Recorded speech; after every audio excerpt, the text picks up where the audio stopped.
The Seattle Seahawks are coming off a 26-20 victory over the Broncos. I'm here to tell you why it's even better than you thought it was. No, it wasn't pretty. Yes, it was sloppy. Yes, there were multiple safeties, but all that actually makes it an even better win. We're going to talk about that and more in this video. Before I get too far, we're not shy about it. We are Lions fans, but we love the NFL, so we love talking other teams. I was watching the Seahawks game, and we've done a lot of Seattle videos on this channel, a lot of Seattle videos.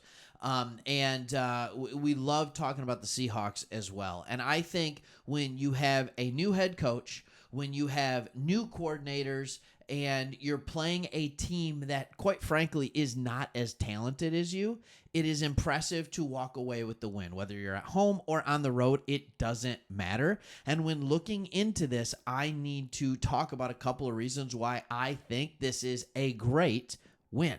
All right, starters, let's look at your coaching staff. All right, it's hard to get a team ready fully to play when it comes to week one when you have such a young and new coaching staff. All right, you have Mike Macdonald. We understand that. He is the head coach. Let's see here. I'll let you see it. All right, Mike Macdonald, you know this. All right, he comes in. He's a defensive-minded head coach. He's through the Baltimore Ravens coaching tree / Michigan Wolverines coaching tree. Basically, any hardball that exists, he's coached for or has on his staff. We'll get to him in a second. All right, you have a brand new offensive coordinator. He's getting used to life in the NFL, and you could see that during the game. There were times that the offense looked clunky. There were times that plays that were called, honestly, didn't make a lot of sense. That got two safeties, for example. There were times that players were not in the right position, but you could also tell there were times that it made sense what they were doing. All right, there's more experience on the defensive side of the ball and with your special teams coordinator and Jay Harbaugh, but there's a lot of guys that lack experience. All right, defensive assistants / linebackers. You got Josh Bynes. Yeah, former player, but lacks experience. All right, Rob Caprice, lacks experience. Leslie Frazier, he's got a ton of it. All right, Zach Hill, 1 year. Justin Hins, 3 years. Scott Huff, 1 year. All right. These are guys that don't have a lot of guys outside linebackers. Chris Partridge. All right. He was coaching in college at Michigan. All right. Now he's 1 year of experience. That is one of the reasons I actually take this as a positive, because you're sitting here with the Seahawks and you have this new coaching staff, and yet you come out and you play a really good game. You play a very good game. And I think the other side of this, too, that you have to recognize when we look at the box score, Bo Nix had looked.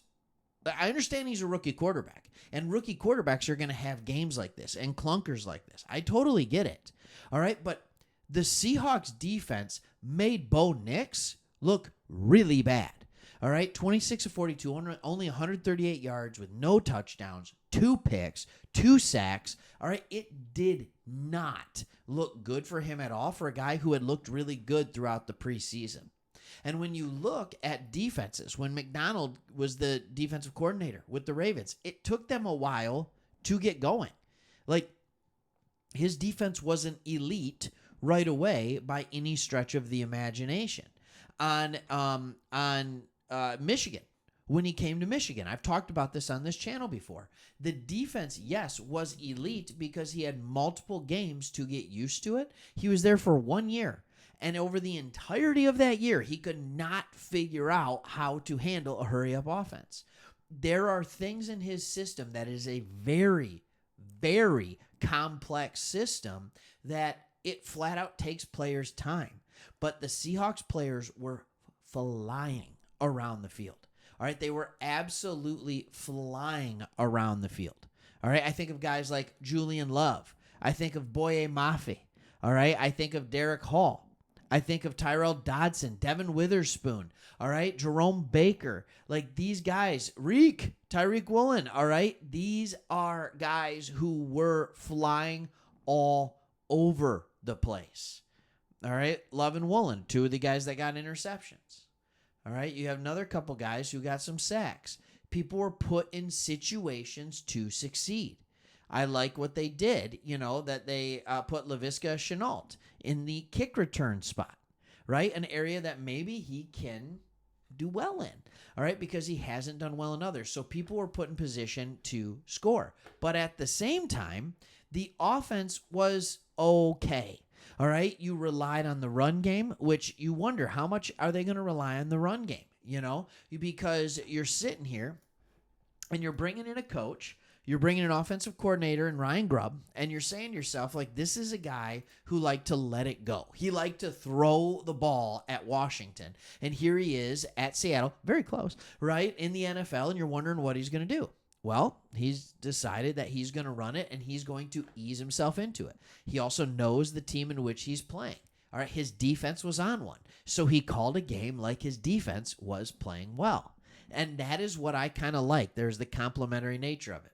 The offense was stuck in neutral, sometimes even in reverse. I sneezed in the middle of a video. Holy cow. All right, sometimes even in reverse, thus the safeties. But they understood that, and by the time the defense was still playing well in the second half, the offense came in and did even more. Geno Smith was efficient enough. Don't like the interception. However, he was efficient enough. Kenneth Walker, I hope that he's not injured. I hope he's not injured at the time of recording this. There's no further news on it. Does it look like he got banged up there in the game a little bit? He looked good. Tyler Lockett still is very much Tyler Lockett. So a couple of things. And this is the thing about the offense. The offense already looks like it did under the Pete Carroll system. I don't think that's what this offense is going to be. They won this game with a very conservative game call, very conservative offensive plan, and I don't think that's what it's going to be going forward this year. This offense is going to evolve beyond what the offense was under Pete Carroll. There's going to be more, and I think they're going to be willing to do it. But a lot of the things look the same. Tyler Lockett receives the most targets. DK Metcalf, not a ton, right? Jackson Smith and Jigba, where are you? Like, nobody's throwing the ball to him. I mean, Noah Fant, Kenneth Walker got more targets. Zach Charbonnet got more targets. Tyler Lockett, DK Metcalf, all of them got more targets than Jackson Smith and Jigba, which is frustrating. I will admit that, and I think for most of you, you feel like that's frustrating as well. But this defense showed that on the back end, it has the ability. I mean, it absolutely does. It has the ability to be absolutely elite. This could be a very good defense behind a defensive-minded coach. Byron Murphy, Leonard Williams, come on the defensive line. All right, you got Mafe, you got Baker on the linebacker, you got Reek Woolen, you got Julian Love, you got Devin Witherspoon.